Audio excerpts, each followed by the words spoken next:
안녕하세요. 레디 개장 시그널 김민지입니다. 어제 오랜만에 계좌 확인하신 분들은 꽤 반가우셨을 텐데요. 삼성전자 5%대, SK하이닉스 6%대 강하게 올라와줬고 이 모건 스탠리의 픽을 받은 삼성전기 12%대 폭등을 해줬습니다. 확실히 대형주가 좀 이렇게 살아나니까 지수가 금방 회복을 하더라고요. 6,800선까지 올라와 주면서 지난달 저점 대비해서 20% 이상 상승을 해줬습니다. 그런데 한 가지 의문이 드는 건 이런 현상이 좀 단기적인 기술적 반등일지 아니면 본격적인 추세적 전환일지일 텐데요. 시장에서도 갑론을박이 이어지고 있습니다. 그런데 중요한 건 이 수급과 펀더멘탈이 동시에 들어오고 있다는 점인데요. 외국인이 이틀 동안 전자닉스에 3조 3천억 가량의 물량을 담아냈습니다. 그리고 미국에서는 계속해서 AI 인프라 기업들이 실적으로 숫자로 증명을 해내고 있는데요. 그렇기 때문에 수급과 실적이 뒷받침되는 추세적 전환이다라는 시각에 조금 더 힘이 실리고 있습니다. 한편 매크로에서는 금리에 집중을 하고 있습니다. 앞서 CPI가 시장 예상치에 부합을 했죠. 그리고 어젯밤 7월 PPI도 발표가 됐습니다. 전월 대비 0.00% 보합에 그치면서 시장 예상치였던 0.2%를 밑돌았는데요. 이에 따라 다시 한번 이 금리 동결 가능성에 힘이 실렸고 9월 금리 동결 가능성이 68%까지 상승을 해줬습니다.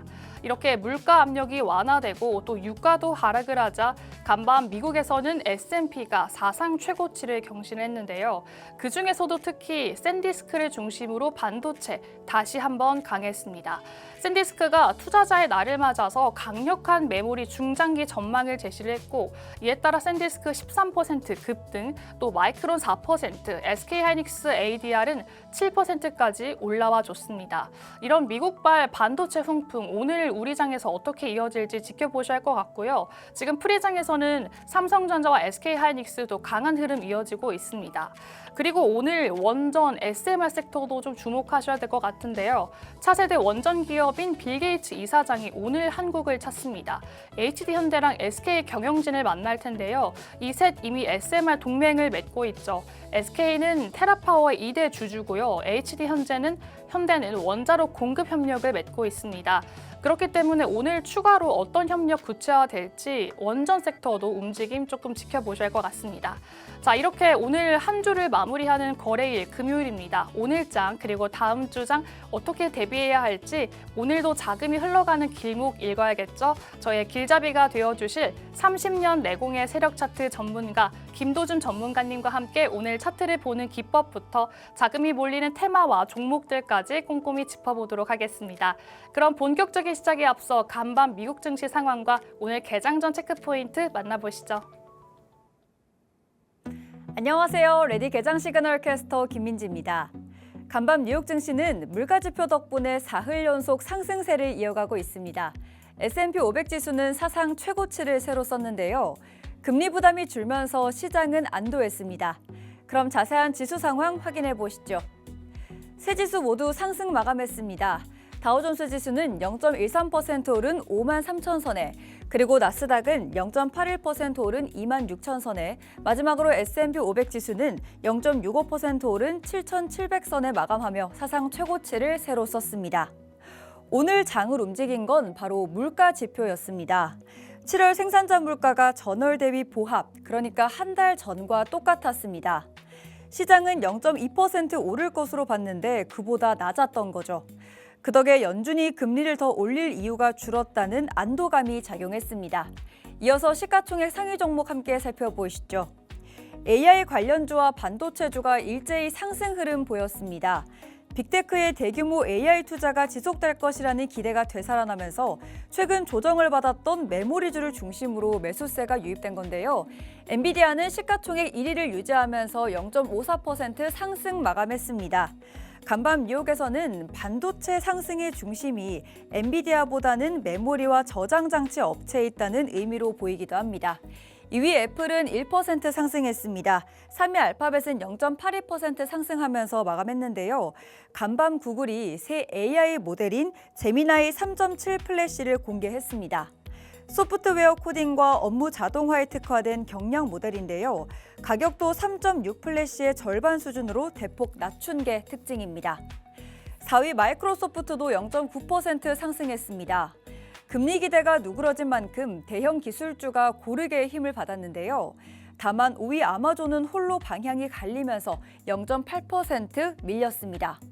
최근 마이크로소프트와 아마존 등 미국 빅테크가 강력한 AI 데이터 센터 투자 계획을 내놓았죠.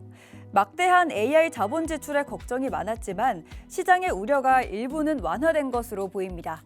이어서 6위권 아래 종목도 함께 살펴보시죠. 브로드컴은 반도체 상승과 발맞췄습니다. 0.43% 상승하면서 마감을 했고요. 스페이스X는 이날 10곳 가운데 가장 크게 내렸습니다. 급등 후에 숨고르기에 들어간 모습인데요. 3.33% 하락했습니다. 메타는 커뮤니케이션 서비스의 강세 속에 2.78% 올랐고요. 테슬라도 눈에 띕니다. 스웨덴 노동자들이 테슬라를 상대로 한 파업을 2년 10개월 만에 끝내기로 했는데요. 3.8% 상승하면서 상위권에서 가장 큰 폭으로 올랐습니다. 마지막으로 일라일릴리는 0.92% 오르면서 마감을 했는데요. 일라일릴리는 차세대 비만 치료제로 주목받는 레타트로타이드를 표방한 미승인 제품이 규제 당국의 공식 허가 전부터 암 시장에서 유통이 됐다며 개발사로서 소송전에 나선 상황입니다. 국제유가도 함께 확인해 보시죠. WTI는 2.56% 하락한 82달러 선에, 그리고 브렌트유는 2.32% 하락한 86달러 선에 마감했습니다. 그 유가가 내린 점은 이날 물가 지표가 얌전하게 나온 배경과도 맞닿아 있는데요. 실제로 7월 생산자 물가에서도 에너지 가격 하락이 지수를 끌어내린 요인으로 지목됐습니다.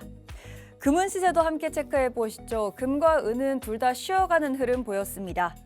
금은 1.4% 하락한 온스당 4,400달러 선에, 그리고 은선물은 1.81% 하락한 64달러 선에 거래를 마쳤는데요. 물가 데이터가 발표된 후에 금액 차익 실현이 이어지면서 가격이 하락을 한 겁니다. 시장에서는 금값의 기술적 저항선으로 4,500달러 선을 주시하고 있는 상황입니다. 오늘 우리 시장은 안정된 물가 지표에 과연 어떻게 반응할까요? 그리고 간밤 뉴욕에서는 반도체와 소프트웨어주가 나란히 올랐는데 이 흐름이 국내 증시에는 어떻게 반영될지 주목해 보시죠. 지금까지 미증시 전해드렸습니다. 안녕하세요. 캐스터 김지은입니다. 최근 시장은 한쪽으로만 움직이기보다 업종과 자산 사이에서 자금이 빠르게 이동하고 있는 모습입니다. 현 시점에서 체크해봐야 할 세 가지 포인트 함께 살펴보시죠. 첫 번째는 중국 메모리의 추격입니다. 중국 YMTC 양쯔 메모리가 2분기 글로벌 낸드 출하량 점유율 14%를 기록하면서 키옥시아를 제치고 처음으로 세계 3위권에 올라섰습니다. AI 수요가 HBM과 기업용 SSD로 몰리면서 선도업체들이 고부가 제품에 집중했고 그 사이 생긴 소비자용 낸드의 공급 공백을 YMTC가 빠르게 가져간 건데요. 다만 YMTC는 아직 소비자용 비중이 높기 때문에 매출 기준으로는 세계 5위에 머물고 있습니다. 결국 오늘은 단순히 중국이 3위가 됐다. 이게 아니라 범용 낸드에서는 중국의 추격이 빨라지고 국내 업체들은 ESSD와 AI 메모리에서 얼마나 수익성을 지킬 수 있느냐를 봐야겠습니다. 다음으로 금입니다. 한국은행이 2분기 최대 금 ETF인 SPDR 골드쉐어즈를 약 3,550억 원어치 보유한 것으로 확인됐습니다. 한은이 금 관련 투자에 나선 건 2013년 이후 13년 만인데요. 최근 금 가격 자체도 강합니다. 국제 금값은 7월 말부터 이달 12일까지 약 8.9% 상승했고 국내 금 현물과 선물 ETF도 이달 들어 상승세를 보였습니다. 배경에는 미국의 고용과 물가 지표 둔화가 있습니다. 금리 인상 우려가 낮아지고 달러까지 약세를 보이면서 금이 다시 포트폴리오 방어 자산으로 부각되고 있는데요.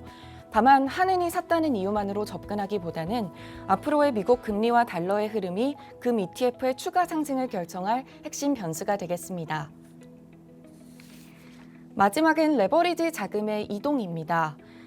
단일 종목 레버리지 상품의 기본 예탁금을 기존 1,000만 원에서 현금 3,000만 원으로 높인 뒤 거래가 눈에 띄게 줄었습니다.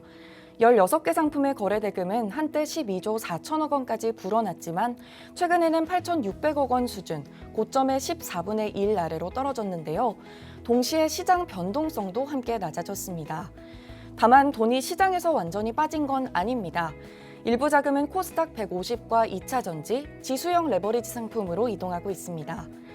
오는 19일부터 추가 규제까지 시행되는 만큼 오늘은 대형주의 변동성이 계속 안정되는지와 함께 다른 레버리지 상품으로 옮겨간 자금이 새로운 쏠림을 만드는지 확인하셔야겠습니다. 오늘 세 가지 이슈의 공통점은 결국 돈이 어디로 이동하느냐입니다. 반도체 안에서도 경쟁 구도가 바뀌고 금과 다른 레버리지 상품으로도 자금이 움직이는 만큼 수급의 방향 계속 체크해 보시면서 전략 세워보시죠. 지금까지 캐스터 김지은이었습니다.